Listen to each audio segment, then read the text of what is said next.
Well, I think we've seen more and more MPs on Twitter, and actually social media more broadly. So there are more and more MPs on Facebook and other social networks, and we've seen them using it in a more sophisticated way. So in the early days, it felt like there were a lot of people who actually, it was a press officer tweeting fairly banal statements, and now you see much more authenticity. So you see many more MPs tweeting about things that are going on in their real lives as well as in their business lives, and I think that has been a valuable development. And I think we're seeing more of the public engaged actually. So when topics become popular on Twitter or Facebook or other social networks and they trend, you see more people weighing in, retweeting, posting their comments, and actually being part of a conversation, which has to be a positive thing. I think it's changed a lot. So to give you a few numbers, when we launched Tweetminster back in 2008, December 2008, there were 4 MPs on Twitter. There were 100 just before the election, 200 after the election, and now with David Cameron on Twitter, there are over 370 MPs on Twitter.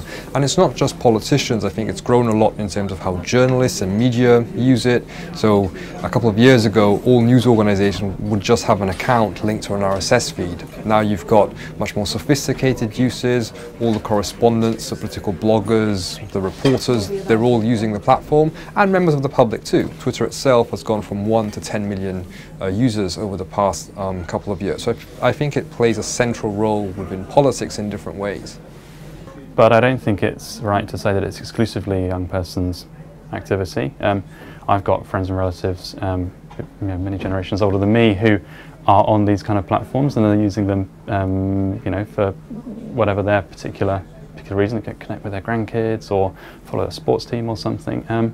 So I think like with all these technologies, it will become more accepted over time.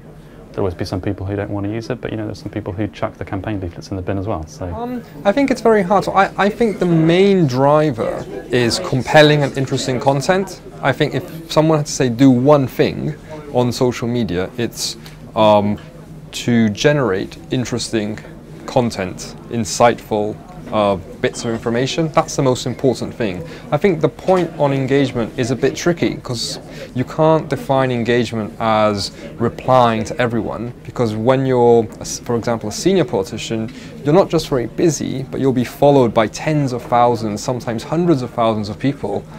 You can't reply to everyone. I think it's important to figure out ways to do engagement. So I think we'll see more consolidation in terms of that news stream element. I think there'll be lots of interesting things using data and how data around Twitter is used in terms of looking at, for example, trends around issues and the effectiveness of campaigns. And I think there's still a lot more to come in terms of organization. So organizing campaigns, organizing or political organization in terms of social media. I think those are the 3: further consolidation, use of data, and organization.